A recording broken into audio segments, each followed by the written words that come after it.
हाँ दोस्तों, आज हम लोग दोस्तों बिहार जीविका का, ठीक है, बिहार जीविका का सेट नंबर 13वां देखने जा रहे हैं। ठीक है, 13 और 12 सेट इस पे ऑलरेडी अपलोड है, तो जाइए देखिए और अपना एक सीट पक्का कीजिए। ठीक है दोस्तों, ये चल रहा है दोस्तों बिहार जीविका सिलेक्शन सीरीज। दोस्तों इस सीरीज में क्या होगा, क्या मिलने वाला है एक्स्ट्रा, तो दोस्तों इस सीरीज में किसी पोस्ट के लिए एक्स्ट्रा कहीं आपको मेहनत करने की जरूरत नहीं है। यहाँ पे जैसे कम्युनिटी कोऑर्डिनेटर हो, area coordinator, block project manager, livelihood specialist हो, अकाउंटेंट हो, ऑफिस असिस्टेंट हो, ब्लॉक आईटी एग्जीक्यूटिव, सारे पोस्ट के लिए दोस्तों ये सिंगल सेट है और इसी में सारे पोस्ट को कवर किया गया है। तो दोस्तों यदि आप किसी भी पोस्ट के लिए भरे हो, ये सेट आपके लिए बहुत रामबान होने जा रही है, तो आप इससे जुड़िए जो दोस्तों, अपने दोस्तों को भी बोलिए जुड़ने के लिए। ठीक है, तो चलिए दोस्तों आज का अपना सेशन स्टार्ट करते हैं। चैनल पर यदि नया है तो वीडियो को लाइक शेयर सब्सक्राइब कीजिए दोस्तों और अपने दोस्त को हेल्प कीजिए। ठीक है दोस्तों, थोड़ा शेयर भी कर दिया कीजिए, ठीक है, क्योंकि आप लोग शेयर नहीं करते हैं। ठीक है, थोड़ा शेयर भी कर दिया कीजिए प्लीज़ दोस्तों। ठीक है, तो चलिए आज का अपना सेशन स्टार्ट करते हैं। देखिए यहाँ पे कहा गया है, देखिए क्वेश्चन नंबर 1, वास्तुकला में दिया जाने वाला प्रीतिकर वास्तुकला पुरस्कार किस देश द्वारा स्थापित किया गया था। तो याद रखिएगा दोस्तों, ऑप्शन सी संयुक्त राज्य अमेरिका। ठीक है, उसके बाद देखिए यहाँ पे कहा गया है, देखिए यहाँ पे प्रधानमंत्री मत्स्य संपदा योजना PMMSY का मुख्य उद्देश्य क्या है। तो याद रखिएगा ऑप्शन बी भारत में मत्स्य पालन क्षेत्र के सतत विकास को बढ़ावा देना। ठीक है, उसके बाद देखिए यहाँ पे कहा गया है, भारतीय राष्ट्रीय कांग्रेस का पहला विभाजन किस अधिवेशन में हुआ था। तो याद रखिएगा दोस्तों, ऑप्शन बी सूरत अधिवेशन 1907। ठीक है, उसके बाद नेक्स्ट देखिए यहाँ पे कहा गया है दोस्तों, देखिए यहाँ पे विश्व व्यापार संगठन WTO के पूर्ववर्ती संगठन का नाम क्या था। तो याद रखिएगा ऑप्शन बी टैरिफ और व्यापार पर समान समझौता गेट।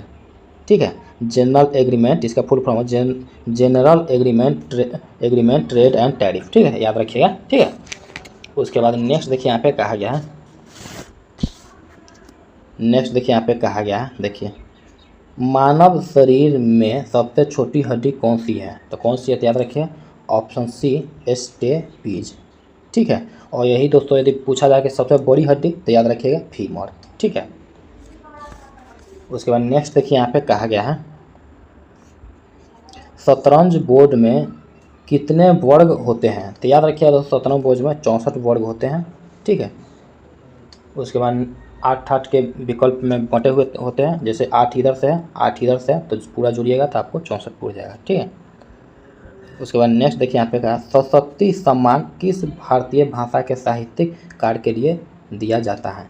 तो याद रखिएगा ऑप्शन सी भारत के संविधान की 8वीं अनुसूची में सूचीबद्ध कोई भी भारतीय भाषा। ठीक है, उसके बाद नेक्स्ट देखिए यहाँ पे कहा गया है, डिस्कवरी ऑफ इंडिया पुस्तक किसने लिखी थी। तो याद रखिएगा ऑप्शन सी जवाहरलाल नेहरू। ठीक है, उसके बाद नेक्स्ट देखिए यहाँ पे कहा गया है, नेक्स्ट यहाँ पे देखिए ई नाम योजना का उद्देश्य क्या है। तो याद रखिएगा ऑप्शन बी कृषि वस्तुओं के लिए एक ऑनलाइन ट्रेडिंग प्लेटफॉर्म प्रदान करना। ठीक है, उसके बाद नेक्स्ट देखिए यहाँ पे कहा गया है, देखिए संयुक्त राष्ट्र औद्योगिक विकास संगठन United Nations Industrial Development Organisation UNIDO का मुख्यालय कहाँ स्थित है। तो याद रखिएगा ऑप्शन बी वियना ऑस्ट्रिया। ठीक है, उसके बाद नेक्स्ट देखिए यहाँ पे कहा गया है, देखिए यहाँ पे महिला मुक्केबाज मैरी कॉम किस राज्य से संबंधित है। तो याद रखिएगा दोस्तों ऑप्शन बी मणिपुर। ठीक है, उसके बाद नेक्स्ट देखिए यहाँ पे कहा गया है, रेफ्रिजरेटर में शीतलक रेफ्रिजरेंट के रूप में आमतौर पर किस गैस का उपयोग किया जाता है जिसने ओजोन परत को नुकसान पहुंचाया। तो याद रखिएगा दोस्तों ऑप्शन बी क्लोरोफ्लोरोकार्बन CFC। ठीक है, उसके बाद नेक्स्ट देखिए यहाँ पे कहा गया है, देखिए यहाँ पे कहा गया है, व्यास सम्मान किस भारतीय भाषा के साहित्यिक कार्य के लिए दिया जाता है। तो याद रखिएगा ऑप्शन बी हिंदी। ठीक है, उसके बाद देखिए यहाँ पे कहा गया है, देखिए यहाँ पे भारत में पहली जनगणना किस वायसराय के कार्यकाल में हुई थी? तो याद रखिएगा ऑप्शन बी लॉर्ड मेयो। ठीक है, उसके बाद देखिए यहाँ पे कहा गया है, देखिए यहाँ पे प्रधानमंत्री रोजगार प्रोत्साहन योजना PMRPY का मुख्य उद्देश्य क्या है? तो याद रखिएगा ऑप्शन बी नियोक्ताओं को नए रोजगार सृजन के लिए प्रोत्साहित करना। ठीक है, उसके बाद नेक्स्ट देखिए यहाँ पे कहा गया है, देखिए यहाँ पे उत्तरी अटलांटिक संधि संगठन नाटो का मुख्यालय कहाँ स्थित है? तो याद रखिएगा दोस्तों नाटो का मुख्यालय कहाँ है? Option B. ठीक है, ब्रुसेल्स बेल्जियम। ठीक है, उसके बाद नेक्स्ट देखिए यहाँ पे कहा गया है किस रंग के प्रकाश में प्रकाश संश्लेषण की दर सबसे अधिक होती है? तो याद रखिएगा ऑप्शन सी लाल। ठीक है, उसके बाद नेक्स्ट देखिए यहाँ पे कहा गया है, देखिए यहाँ पे देखिए नीचे नाम और पते का एक युग्म दिया गया है। ठीक, उसी के समान नाम और पता वाला युग्म विकल्प से ज्ञात करें। ठीक है, तो देखिए यहाँ पे कहा गया है सिलवासा हाउस सी विंग 2 फ्लोर। ठीक है, सेकंड फ्लोर जामनगर 3193। ठीक है, तो देखिए यहाँ पे ऑप्शन ए में सिलवासा हाउस। ठीक है, सी विंग सेकंड फ्लोर। ठीक है, जामनगर 3193। ठीक है, तो आई होप दोस्तों आप समझ पाए।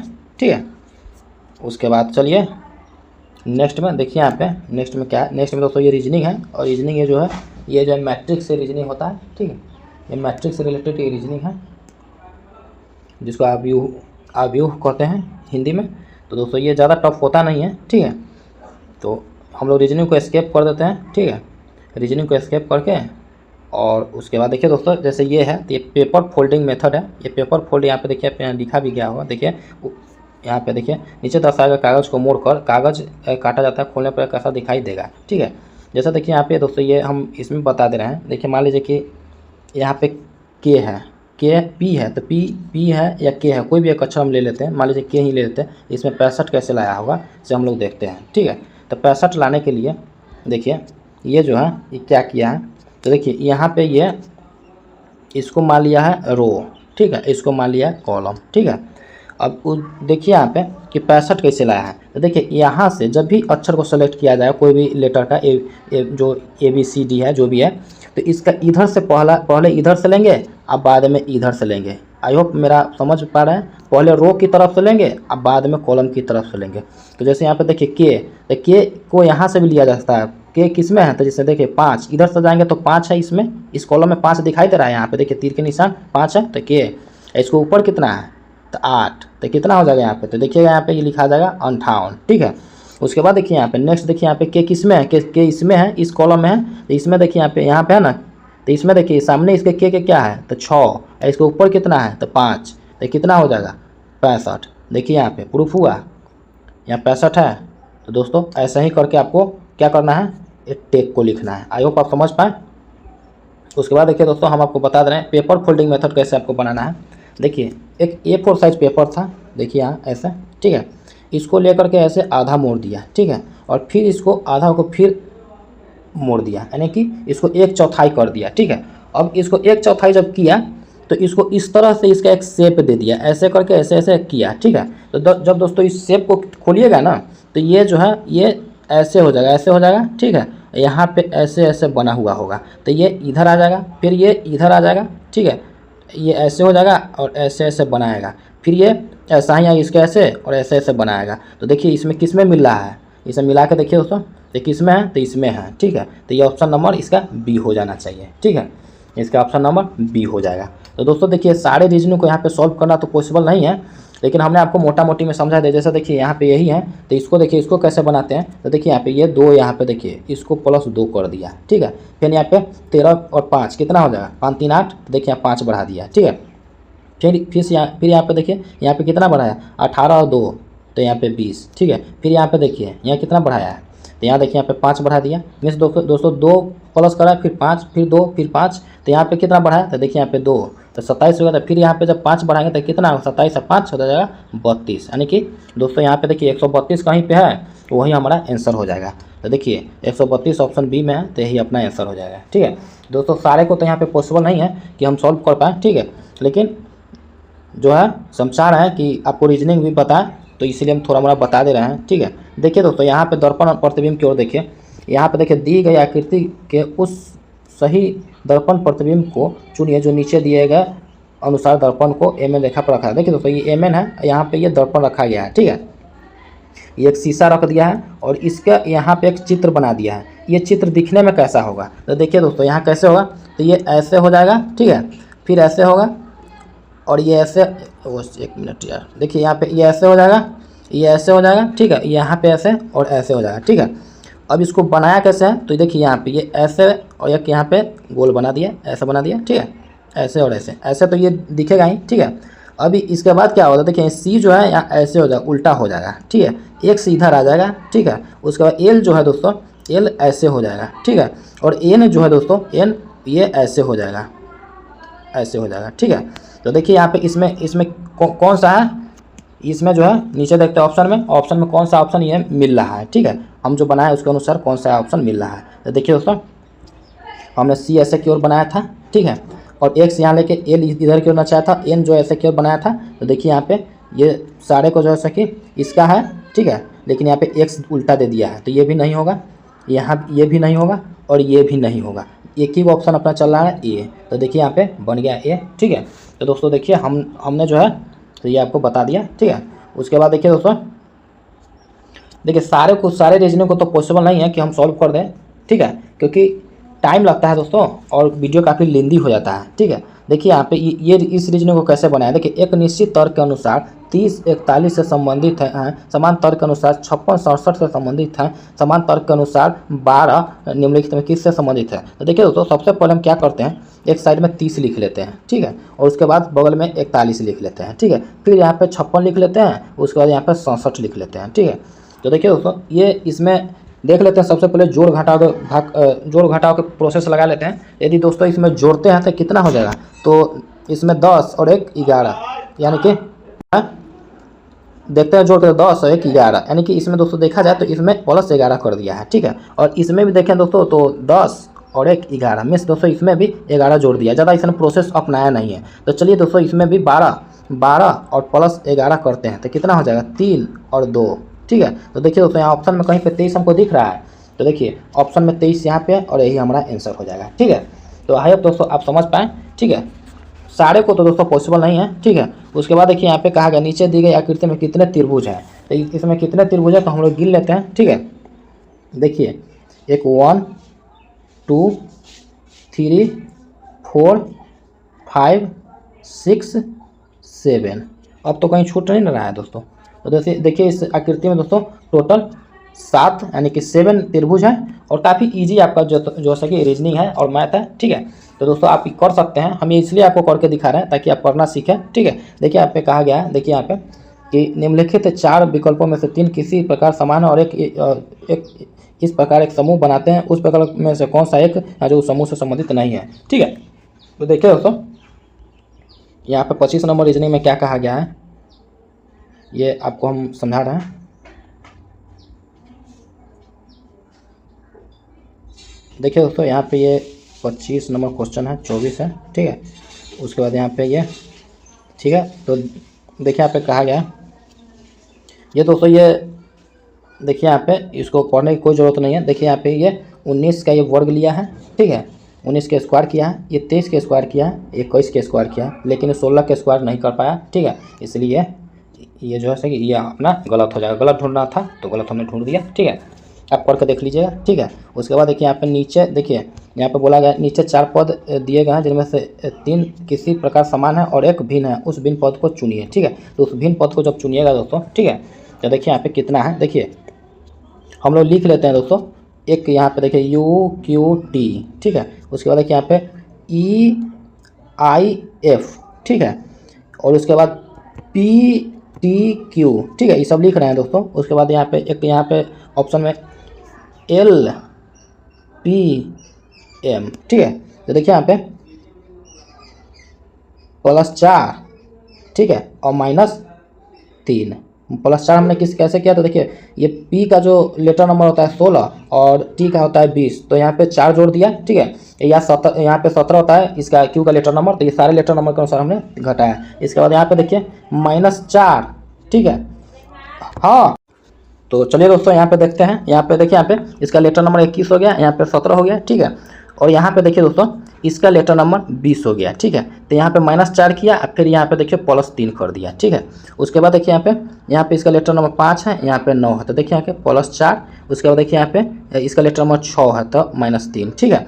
उसके बाद देखिए यहाँ पे इसका लेटर नंबर 12, इसका लेटर नंबर 16, तो +4, ठीक है। इसका लेटर नंबर 13 है, तो -3। तो देखिए सारे फॉलो कर रहा है, ये सारे में +4 कर रहा है, सारे में +4 कर रहा है, लेकिन इसमें +4 नहीं कर रहा है। मीन्स दोस्तों हम लोग का आंसर जो है ऑप्शन 1 हो जाएगा, ठीक है। आई होप आप समझ पाए मैं क्या बताना चाह रहा था, ठीक है।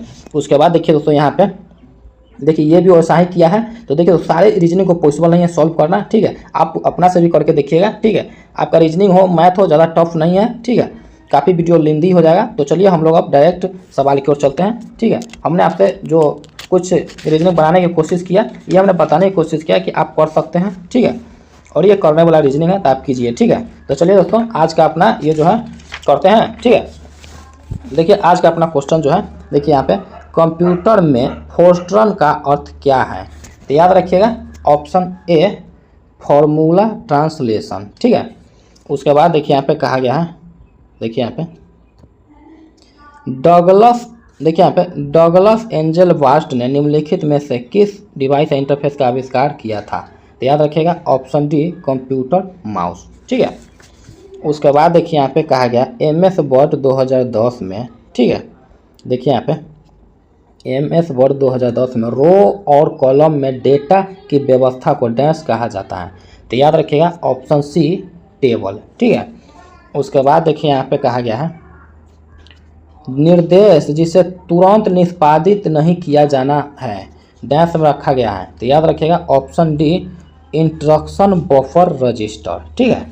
उसके बाद देखिए दोस्तों यहाँ पे कहा गया है, देखिए यहाँ पे कहा गया कंप्यूटर की निम्नलिखित पीढ़ियों में से किसमें वैक्यूम ट्यूब का इस्तेमाल किया गया था, तो याद रखिएगा दोस्तों ऑप्शन ए पहली पीढ़ी, ठीक है। पहली पीढ़ी में वैक्यूम ट्यूब था, दूसरी पीढ़ी में दोस्तों ट्रांजिस्टर पर आधारित था, ट्रांजिस्टर पर, ठीक है। तीसरी पीढ़ी जो था दोस्तों दूसरी ट्रांजिस्टर पर था, तीसरी एकीकृत सर्किट था, और चौथी पीढ़ी है दोस्तों माइक्रो प्रोसेसर पर आधारित, ठीक है। तो आई होप दोस्तों आप समझ पाएँ, ठीक है। उसके बाद नेक्स्ट देखिए यहाँ पे कहा गया है, देखिए विंडोज कीबोर्ड में फंक्शन कुंजी डैश कई कार्य कर सकती हैं और इसमें एक असाइंड डिफॉल्ट विंडोज डिफॉल्ट नहीं होता है, तो याद रखिएगा ऑप्शन सी F8, ठीक है। उसके बाद नेक्स्ट देखिए यहाँ पे कहा गया है नेक्स्ट में, ठीक है। देखिए यहाँ पे गूगल क्रोम में बुकमार्क बार को दिखाने या छिपाने के लिए निम्नलिखित में से कौन सा कीबोर्ड शॉर्टकट उपयोग किया जा सकता है, तो याद रखिएगा ऑप्शन डी Ctrl+Shift+B, ठीक है। उसके बाद नेक्स्ट देखिए यहाँ पे कहा गया आप उस इवेंट को क्या कहते हैं जहां किसी प्रोग्राम या सिस्टम में स्वयं उत्तरदायी हो जाने और इनपुट नहीं लेने के कारण कंप्यूटर अनुत्तरदायी हो जाता है, तो याद रखिएगा ऑप्शन बी हैंगिंग, ठीक है। उसके बाद नेक्स्ट देखिए यहाँ पे कहा गया है, ठीक है। नेक्स्ट में कहा गया है निम्नलिखित में से कौन सा कैश मेमोरी के बारे में गलत है, तो याद रखिएगा ऑप्शन ए यह मुख्य मेमोरी से धीमी होती है, ठीक है। ये गलत है, ठीक है, जो इसके अनुसार सही हो जाएगा, ठीक है। उसके बाद नेक्स्ट देखिए यहाँ पे कहा गया निम्नलिखित में से किस यंत्र को टेलीफोन लाइन पर कंप्यूटर फाइल लेने और भेजने के लिए इस्तेमाल किया जाता है, तो याद रखिएगा, ठीक है, याद रखिएगा ऑप्शन ए मोडेम, ठीक है। उसके बाद नेक्स्ट देखिए यहाँ पे कहा गया है नेक्स्ट में, ठीक है। देखिए यहाँ पे कहा गया है, देखिए ग्रामीण विकास में मानव संसाधन विकास HRD का क्या महत्व है, तो याद रखिएगा ऑप्शन बी शिक्षा स्वास्थ्य और कौशल में निवेश करके ग्रामीण लोगों की क्षमता को बढ़ाना, ठीक है। उसके बाद देखिए यहाँ पे कहा गया है ग्रामीण विकास को, ठीक है, ग्रामीण विकास को अक्सर बहुआयामी मल्टी डायमेंशनल क्यों कहा जाता है, तो याद रखिएगा ऑप्शन बी यह आर्थिक, सामाजिक, पर्यावरणीय और संस्थागत पहलुओं को शामिल करता है। ठीक है, उसके बाद नेक्स्ट देखिए यहाँ पे कहा गया है ग्रामीण क्षेत्रों में पेंशन योजनाएं, पेंशन स्कीम किस प्रकार की बीमा या वित्तीय सुरक्षा प्रदान करती है? तो याद रखिएगा ऑप्शन बी, वृद्धावस्था में नियमित आय सहायता। ठीक है, उसके बाद नेक्स्ट देखिए यहाँ पे कहा गया है ग्रामीण क्षेत्रों में स्वास्थ्य बीमा, हेल्थ इंश्योरेंस योजनाओं का क्या महत्व है? तो याद रखिएगा ऑप्शन बी, बीमारी या दुर्घटना की स्थिति में चिकित्सा खर्चे से वित्तीय सुरक्षा प्रदान करना। ठीक है, उसके बाद नेक्स्ट देखिए यहाँ पे कहा गया है कृषि में प्रौद्योगिकी का उपयोग किस विशेषता से संबंधित है? तो याद रखिएगा ऑप्शन बी, दक्षता बढ़ाना, उत्पादकता बढ़ाना और लागत कम करना। ठीक है, उसके बाद नेक्स्ट देखिए यहाँ पे कहा गया किस प्रकार की कृषि प्रणाली में विभिन्न प्रकार की फसलें और पशुधन एक साथ पाले जाते हैं? तो याद रखिएगा ऑप्शन बी, मिश्रित कृषि, मिक्स्ड फार्मिंग। ठीक है, उसके बाद नेक्स्ट देखिए यहाँ पे कहा गया है देखिए अच्छे बही खाता रिकॉर्ड रखने से एसएचजी को बैंक से ऋण प्राप्त करने में कैसे मदद मिलती है? तो याद रखिएगा ऑप्शन बी, बैंक को एसएचजी के वित्तीय स्वास्थ्य और पुनर्भुगतान क्षमता का मूल्यांकन करने में मदद करके। ठीक है, उसके बाद नेक्स्ट देखिए यहाँ पे कहा गया है ठीक है नेक्स्ट देखिए यहाँ पे कहा गया है देखिए यहाँ पे किस वित्तीय साक्षरता कौशल से व्यक्तित्व को अपने खर्च करने की आदतों को पहचानने और बदलने में मदद मिलती है? तो याद रखिएगा ऑप्शन बी, व्यय ट्रैकिंग। ठीक है, उसके बाद नेक्स्ट देखिए यहाँ पे कहा गया राष्ट्रीय कृषि विकास योजना RKVY के तहत नवाचार और उद्यमिता पर ध्यान केंद्रित करने का क्या उद्देश्य है? तो याद रखिए ऑप्शन बी, कृषि क्षेत्र में नए विचार, उत्पादक उत्पाद और सेवाएं लाना और ग्रामीण युवाओं के लिए रोजगार पैदा करना। ठीक है, उसके बाद नेक्स्ट देखिए यहाँ पे कहा गया है ठीक है अटल पेंशन योजना APY के तहत क्या ग्राहक अपने योगदान राशि को बदल सकता है? तो याद रखिएगा ऑप्शन बी, हाँ, प्रतिवर्ष एक बार। ठीक है, उसके बाद नेक्स्ट देखिए यहाँ पे कहा गया है ठीक है मनरेगा के तहत यूनिवर्सल एक्सेस का क्या अर्थ है? तो याद रखिएगा ऑप्शन बी, सभी ग्रामीण परिवारों को उनकी जाति या धर्म के बावजूद रोजगार का अधिकार है। ठीक है, उसके बाद नेक्स्ट देखिए यहाँ पे कहा गया है महात्मा गांधी राष्ट्रीय ग्रामीण रोजगार गारंटी अधिनियम मनरेगा के तहत कार्यस्थल पर महिलाओं की भागीदारी को प्रोत्साहित करने के लिए क्या विशेष प्रावधान है? तो याद रखिएगा ऑप्शन सी। ठीक है, ऑप्शन सी, प्रत्येक कार्यस्थल पर कम से कम 1/3 लाभार्थी महिलाएं होगी। ठीक है, उसके बाद नेक्स्ट देखिए यहाँ पे कहा गया है ठीक है देखिए यहाँ पे दीनदयाल अंत्योदय योजना राष्ट्रीय ग्रामीण आजीविका मिशन DAY/NRLM के तहत आजीविका संवर्धन का क्या अर्थ है? तो याद रखिएगा ऑप्शन बी, ग्रामीण गरीबों के लिए आय सृजन के अवसरों को बढ़ाना और ठीक है टिकाऊ आजीविका को बढ़ावा देना। ठीक है, उसके बाद नेक्स्ट देखिए यहाँ पे कहा गया है ठीक है देखिए यहाँ पे कहा गया है प्रधानमंत्री आवास योजना ग्रामीण PMAYG के तहत यदि कोई परिवार प्राकृतिक आपदा के कारण अपना घर खो देता है तो उसे योजना के तहत क्या विशेष सहायता मिल सकती है?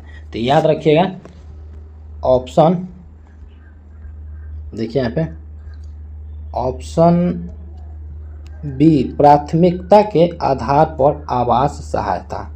ठीक है, उसके बाद नेक्स्ट देखिए यहाँ पे कहा गया है ठीक है देखिए यहाँ पे बिहार में मुख्यमंत्री अल्पसंख्यक रोजगार ऋण योजना के तहत अधिकतम कितनी ऋण राशि प्रदान की जाती है? तो याद रखिएगा ऑप्शन डी, 5 लाख रुपए।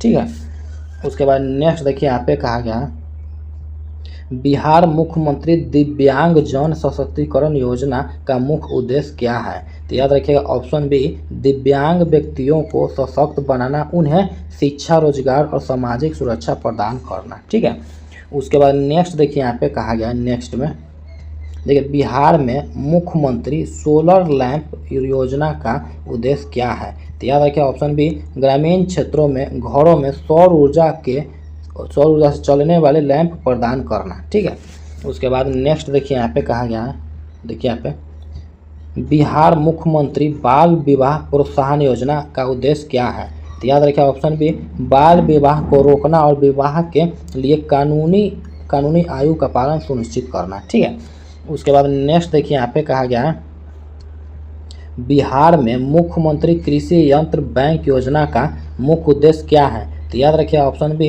किसानों को महंगे कृषि उपकरण किराए पर लेने की सुविधा प्रदान करना। ठीक है, उसके बाद नेक्स्ट देखिए यहाँ पे कहा गया है, देखिए बिहार मुख्यमंत्री फसल सुरक्षा योजना का संबंध किससे है? तो याद रखिए ऑप्शन बी, फसलों को प्राकृतिक आपदाओं, कीटों और बीमारियों से होने वाले नुकसान से बचाना। ठीक है, तो दोस्तों आज हम लोगों ने, ठीक है, आज हम लोगों ने दोस्तों बिहार, ठीक है, बिहार जीविका, ठीक है, बिहार जीविका, ठीक है, सेट नंबर दोस्तों, सेट नंबर 13वां देखा। 12 सेट इस पर ऑलरेडी अपलोड है, तो जाइए देखिए और अपना एक सीट पक्का कीजिए। तो चलिए दोस्तों, ये जो हम लोगों ने ये समझ के जो ये सेट बनाया, इसके लिए चैनल को, वीडियो को लाइक, ठीक है, शेयर एंड सब्सक्राइब कीजिए दोस्तों, अपने दोस्तों को भी बताइए। तो मिलते हैं नेक्स्ट वीडियो में, तब तक के लिए बाय।